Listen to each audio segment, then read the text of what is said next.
Serial Podcast Bima Mengaji. Bismillah. Assalamualaikum warahmatullahi wabarakatuh. Waalaikumsalam warahmatullahi wabarakatuh. Innal hamdalillah nahmaduhu wa nasta'inuhu wa nastaghfiruh wa na'udzu billahi min shururi anfusina wa min sayyiati a'malina. May yahdihillahu fala mudilla lahu wa man yudlil fala hadiya lahu. Wa asyhadu an la ilaha illallah wahdahu la syarika lahu wa asyhadu anna Muhammadan 'abduhu wa rasuluhu. Wa qala Allah Subhanahu wa ta'ala ya ayyuhalladzina amanu taqullaha haqqa tuqatih wa la tamutunna illa wa antum muslimun. Para sahabat sekalian, sahabat Bima Mengaji, alhamdulillah dengan izin Allah Subhanahu wa taala kita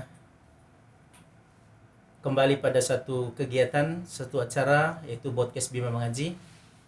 Dan pada malam hari ini kita mengangkat tema bukti sesungguhnya kecintaan kita kepada baginda Rasulullah sallallahu alaihi wasallam.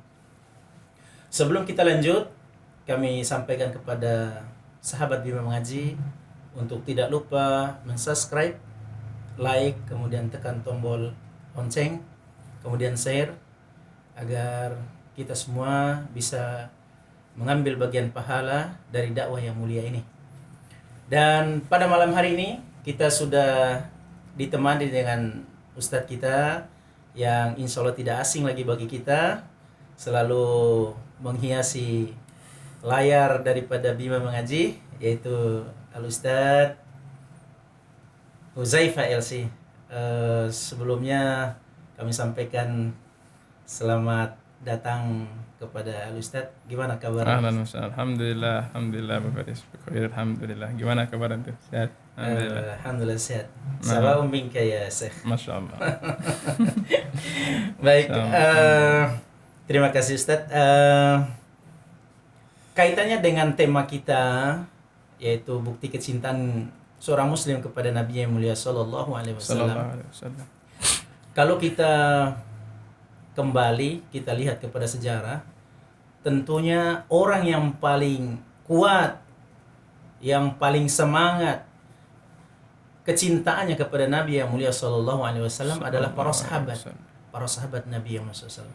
Mungkin ini bisa dideskripsikan sedikit tentang bagaimana aktualisasi mereka para sahabat ini dalam hal kecintaan mereka kepada nabinya yang mulia sallallahu alaihi wasallam. Baik. Bismillahirrahmanirrahim. Alhamdulillah wassalatu wassalamu ala Rasulillah wa ala alihi washabihi ajma'in. Amma ba'd. Alhamdulillah, kita bersyukur kepada Allah Subhanahu wa taala dan salawat serta salam kepada Nabi kita yang mulia Muhammad sallallahu alaihi wasallam. Malam hari ini kita di studio Bima Mengaji mengangkat tema tentang kaitan bagaimana kita sebagai seorang muslim mengaplikasikan kecintaan kita kepada Nabi Muhammad SAW secara real dalam kehidupan kita sehari-hari. Seperti yang disampaikan oleh Abu Faris tadi tentang sisi yang dimiliki oleh para sahabat berkaitan dengan kecintaan mereka kepada Rasulullah SAW, itu semua sepakat, kaum muslimin ya sepakat dan yakin bersama bahwa tidak ada yang lebih mencintai Rasulullah SAW di atas muka bumi ini dibandingkan dengan kecintaan para sahabat itu kepada Nabi Muhammad sallallahu alaihi wasallam. Tentu jemaah sekalian yang dimuliakan Allah Subhanahu wa taala, para sahabat Bima TV yang dimuliakan Allah Subhanahu wa taala, mengenai kecintaan kepada Rasulullah sallallahu alaihi wasallam ini suatu yang sangat urgen dan satu prinsip dasar yang sangat pokok sekali dalam dalam agama kita ya. Sehingga ya mungkin nanti kita akan ada sesi khusus untuk kaitan dengan itu, tapi seperti yang mintakan oleh Abu Faris tadi kaitan dengan bagaimana aktualisasi daripada sahabat itu mencintai Rasulullah SAW.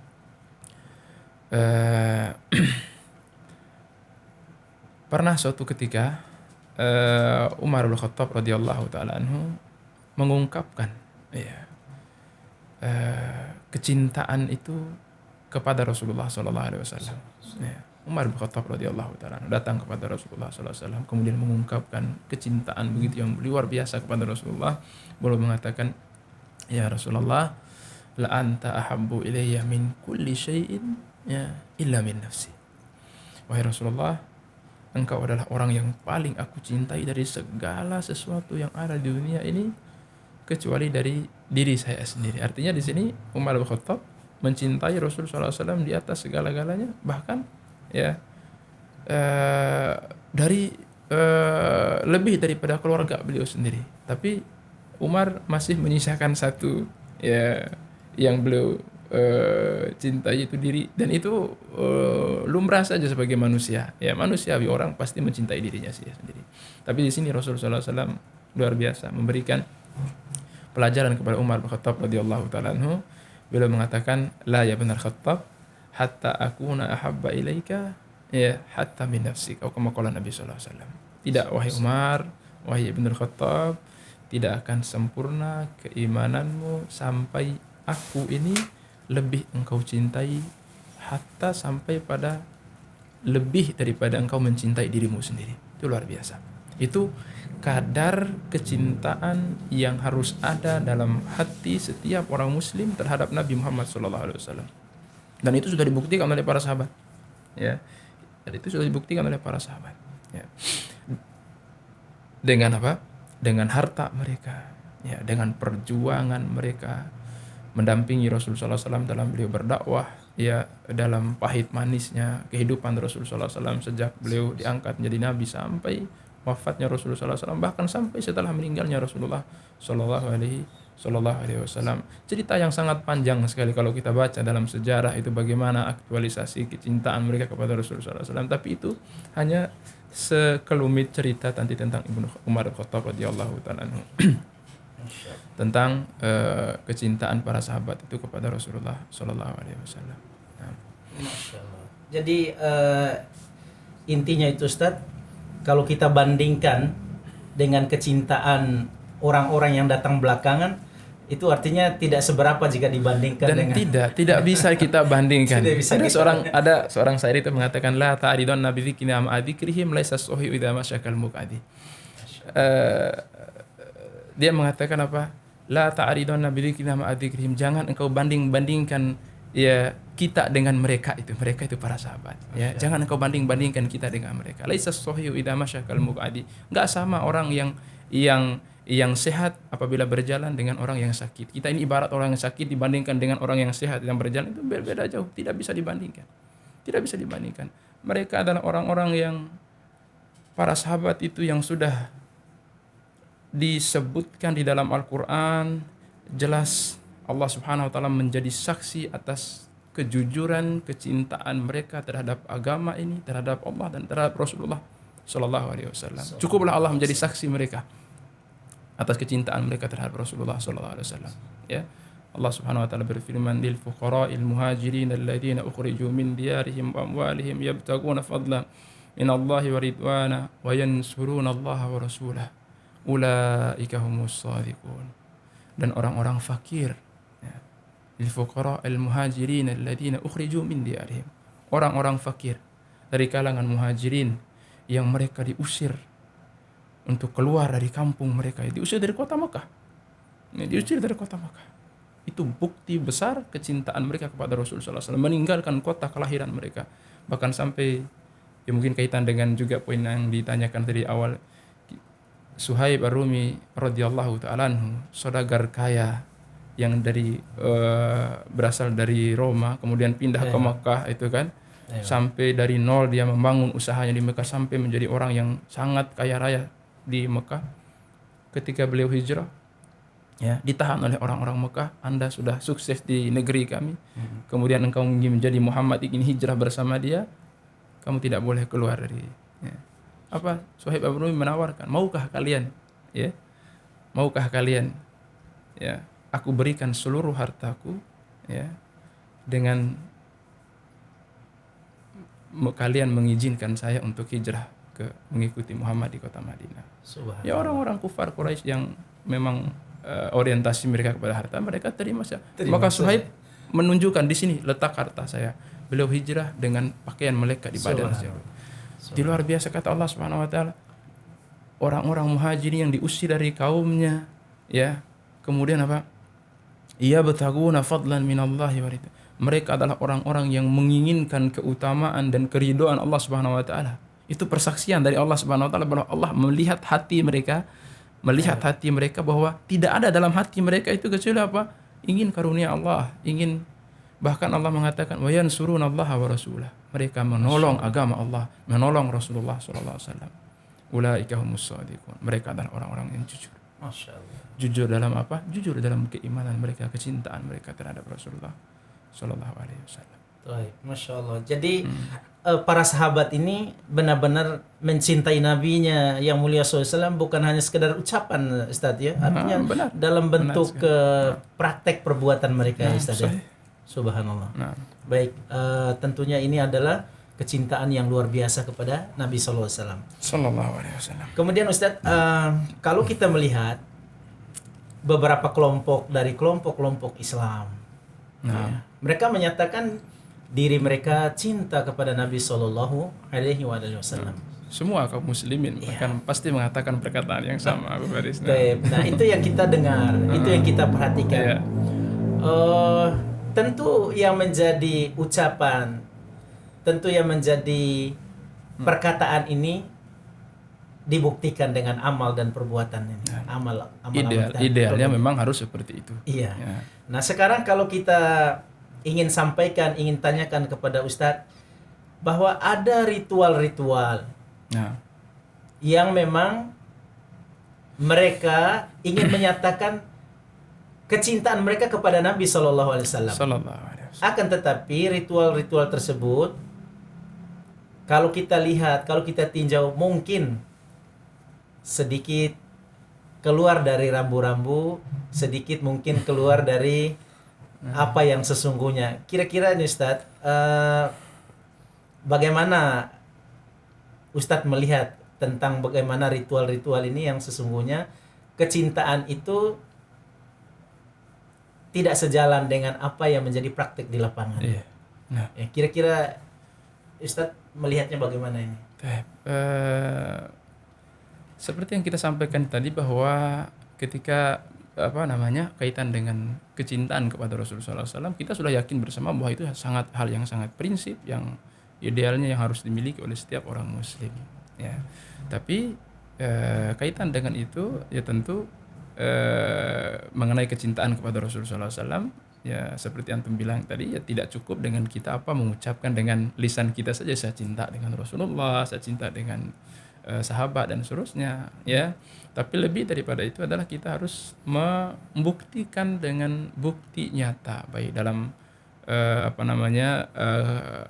hal aplikasi kita dalam keseharian kita, bagaimana kita membuktikan kecintaan kita kepada Rasulullah SAW sesuai dengan koridor syariat yang disyariatkan oleh Allah Subhanahu wa taala dan Rasulullah SAW. Karena kaitan dengan ini, dengan kecintaan ini memang ada dua sisi yang saling kontradiksi. Kita berada di tengah itu. Ya. Pertama, orang yang mencintai Rasulullah SAW, ya, tapi ya sebelum itu mungkin pertama orang yang sama sekali tidak memiliki kecintaan kepada Rasulullah SAW, ya, memandang beliau adalah hanya sekedar sosok manusia biasa, ya, dan itu terbukti dengan dengan pengamalan mereka yang jauh dari tuntunan Rasulullah SAW, yang tidak mengikuti apa yang disyariatkan Rasulullah SAW, sama sekali tidak memiliki kecintaan kepada Rasulullah SAW. Ya. Ada juga sebagian orang itu yang memang mereka punya kecintaan kepada Rasulullah SAW, tapi terkadang berlebihan, ya, berlebihan, kemudian sampai melampaui batas, kemudian sampai melakukan hal-hal tertentu, ritual-ritual tertentu, untuk mengekspresikan kecintaan mereka itu kepada Rasul Sallallahu Alaihi Wasallam yang semua itu terkadang keluar dari tuntunan Rasul Sallallahu Alaihi Wasallam sendiri begitu ya. Atau bahasa kerennya itu Ustaz, overdosis gitu dalam bisa ada sebagian orang seperti ya, itu dalam kelebihan cintanya kepada. Iya, ada yang sebagian seperti itu, ada juga yang memang hanya sekedar hanya sekedar pengakuan lisan saja, tapi secara realnya tidak dibuktikan dengan amal nyata begitu, dan itu tidak cukup ya. Ada seorang syair itu mengatakan kullun yadda'i waslan li Laila wa la tuqil lahum bidakana. Semua orang mengaku cinta dengan Laila, tapi Laila tidak mengakui kecintaan mereka. Nah, berarti nanti Ustaz, kalau kita mengatakan cinta kepada Nabi Shallallahu Alaihi Wasallam, kemudian nanti pada prakteknya kita bertentangan dengan apa yang beliau syariatkan, bertentangan dengan apa yang beliau ajarkan, ini jangan-jangan nanti Nabi SAW tidak mengakui kita. Bisa jadi, dan bisa jadi itu seperti syair tadi maksudnya. Jadi kita mengaku mencintai Laila tapi Laila tidak menganggap. Nah, dan itu memang bisa ada sebagian orang itu memang yang terjebak dalam pola seperti itu, sehingga nanti ketika di akhirat nanti ketika manusia semua berkumpul di mahsyar, kemudian mereka berbondong-bondong ke telaganya Rasulullah Sallallahu Alaihi Wasallam. Mereka ingin minum di telaganya Rasulullah SAW. Ada sebagian di antara mereka ini diusir oleh Allah Subhanahu Wa Taala. Karena apa? Karena tadi ya mungkin mereka dalam kehidupan mereka itu mengaku sebagai umat Rasulullah SAW, tapi secara aplikasinya jauh dari tuntunan Rasulullah Sallallahu Alaihi Wasallam. Dalam Al-Quranul Karim Allah Subhanahu Wa Taala menuntut pembuktian setiap orang yang mengklaim kecintaan terhadap Allah dan Rasulullah sallallahu alaihi wasallam. Allah Subhanahu wa taala berfirman, "Qul in kuntum tuhibbunallah fattabi'uni yuhibbukumullah wa yaghfir lakum dzunubakum wallahu ghafurur rahim." Allah Subhanahu wa taala berfirman, katakanlah wahai Muhammad, jika kalian benar-benar mencintai Allah, dan bagian daripada mencintai Allah Subhanahu wa taala dan mencintai Rasulullah sallallahu alaihi wasallam. Jika benar-benar kita mengatakan bahwa kita cinta kepada Allah, cinta kepada Rasulullah sallallahu alaihi wasallam, satu tuntutan Allah Subhanahu wa taala kepada kita, fattabi'uni, ikutilah aku, ikutilah Rasul sallallahu alaihi wasallam. Ya. Jadi mencintai Rasul sallallahu alaihi wasallam atau mencintai Allah dan Rasulullah sallallahu alaihi wasallam itu dibuktikan dengan kita mengikuti syariat ajaran yang dibawa oleh Rasulullah sallallahu alaihi wasallam. Nah, taib. Jadi apa yang Al Ustadz sampaikan ini tentunya memberi pengetahuan kepada kita, kepada kaum muslimin, bahwa kecintaan kepada Rasul sallallahu alaihi wasallam itu tidak hanya sebatas kepada yaitu ucapan saja, tapi ya dibuktikan dengan amal, dibuktikan dengan perbuatan. Karena jangan sampai nanti di hari kiamat jadi kita tidak dianggap oleh Nabi Shallallahu Alaihi Wasallam. Apalagi cinta kepada Rasulullah, antum aja, kita aja cinta sama istri kalau hanya sekedar klaim saya cinta kepada kamu dan seterusnya, tapi tidak ada bukti. Tidak ada bukti. Ya itu cinta yang hambar, cinta yang dusta ya. Apalagi kepada sosok yang mulia yang memang beliau berhak untuk kita. Jadi lihat, jadi subhanallah, Allah Subhanahu wa taala berfirman dalam surat At-Taubah itu. Jadi kecintaan kepada Rasulullah SAW bukan pilihan, ya, tapi suatu yang harus. Ya. Allah Subhanahu wa taala berfirman, ya, Qul in kana, ini ayat ini luar biasa ya. Menunjukkan kepada kita seberapa besar kadar kecintaan yang harus ada dalam diri kita itu terhadap Rasulullah SAW. Allah Subhanahu wa taala berfirman, Qul in kana aba'ukum wa abna'ukum wa ikhwanukum wa azwajukum wa ashiratukum wa amwalun iktaraftumuha wa tijaratun takhshawna kasadaha wa masakin tardawna ahabba ilaikum minallahi wa rasulihi wa jihadin fi sabilihi fatarabbasu hatta ya'ti Allahu bi amrihi. Katakanlah, jika orang tua kalian, anak-anak kalian, saudara-saudara kalian, istri-istri kalian, semua keluarga kalian, ya,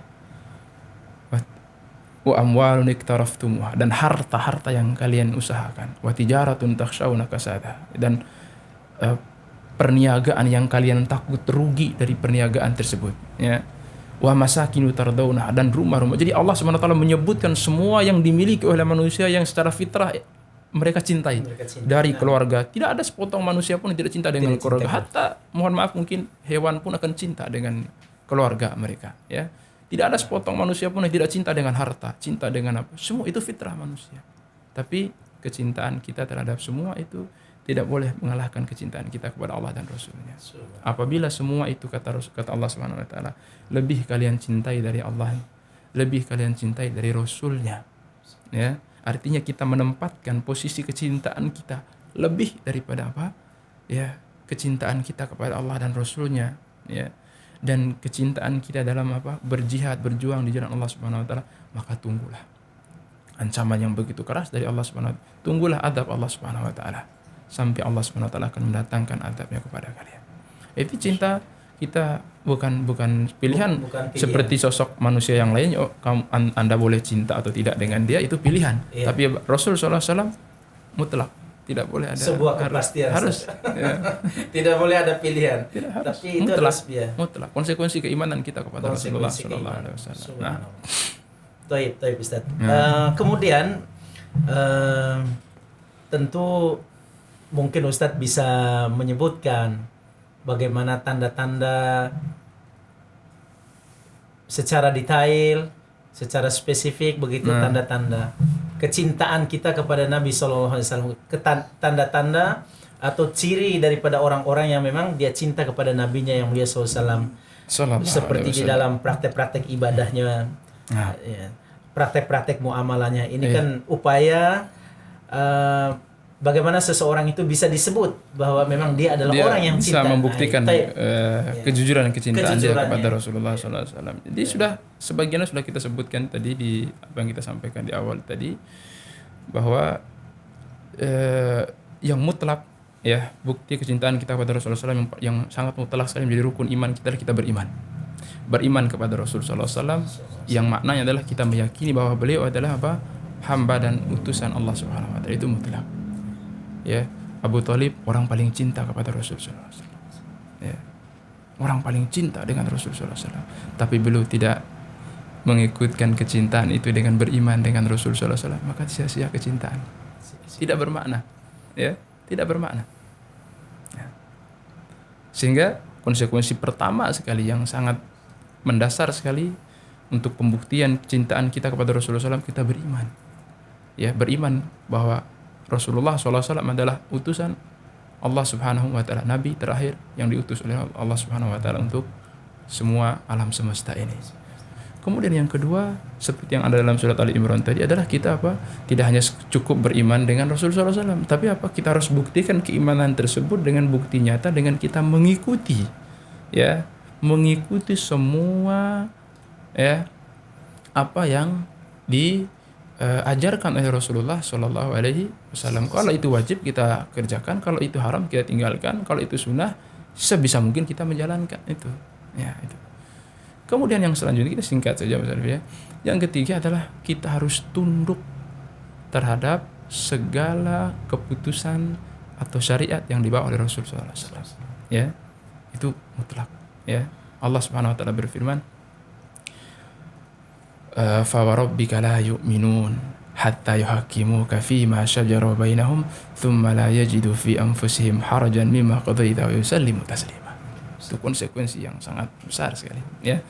Allah bersumpah dengan dirinya, fala warabbika, sekali-kali tidak, demi Rabbmu wahai Muhammad. Allah bersumpah dengan dirinya, demi Rabbmu, demi Tuhanmu wahai Muhammad, la yu'minun, mereka tidak akan benar-benar beriman, ya, hatta yuhakkimuka fima syajara bainahum, sampai mereka menjadikan engkau sebagai hakim, sebagai orang yang memberikan keputusan. Kita berbeda pendapat, silakan, boleh-boleh saja, tapi pemberi keputusan yang memutuskan perselisihan kita adalah Rasulullah Sallallahu Alaihi Wasallam.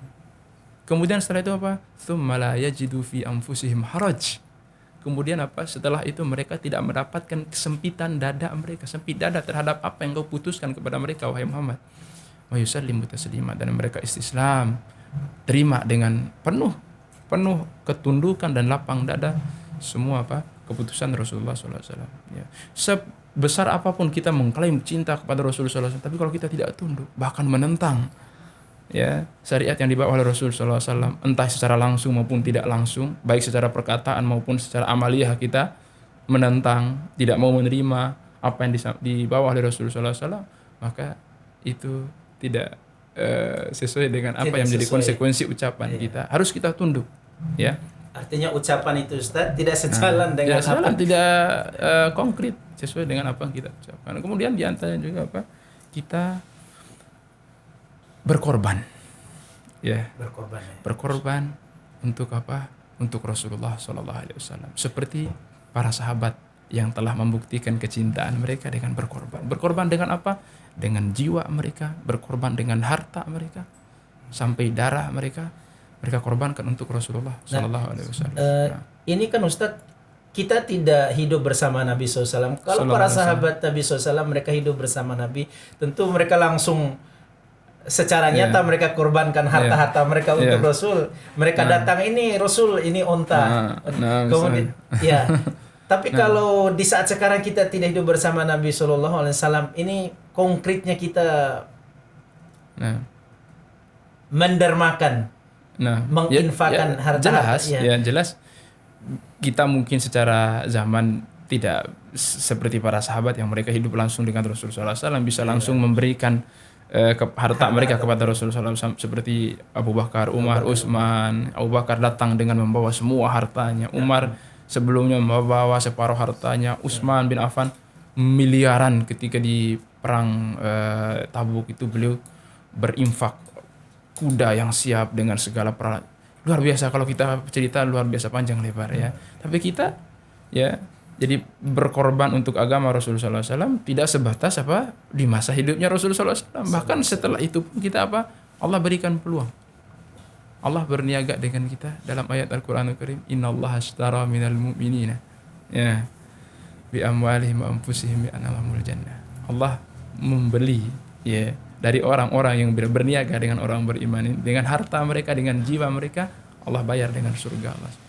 Allah tetap memberikan peluang kepada kita untuk berkorban dalam agama ini, dalam membuktikan kecintaan kita kepada Rasulullah SAW dengan jiwa kita, dengan harta kita, dengan waktu kita, dan dengan semua apa yang kita miliki. Masya Allah. Artinya ini kalau kita konkretkan sedikit dengan kondisi kita zaman sekarang, Ustaz, artinya kalau kita belajar hadis-hadis Nabi SAW dengan pengorbanan kita, waktu kita bisa belajar, apakah ini juga bukti cinta dan pengorbanan itu yang jelas. Jelas, bahkan ini adalah orang-orang yang di saf terdepan mendapatkan bagian daripada itu. Ya. Belajar mempelajari hadis seperti para ulama dulu. Ya. Waris para nabi. Seperti yang dikatakan Rasulullah SAW bahwa para ulama yang menghabiskan waktu umur mereka untuk mempelajari hadis Rasulullah SAW sampai kita menikmati buah daripada pengorbanan mereka itu. Dan kita, ya mudah-mudahan kita ini bisa menjadi mata rantai yang menyambung perjuangan mereka dengan sebatas apa yang kita mampu, yang kita miliki dengan semaksimal mungkin, insyaallah. Mudah-mudahan tidak hanya sekedar apa yang kita ucapkan tadi ya. Insyaallah kita berdoa Allah Subhanahu wa taala. Masyaallah.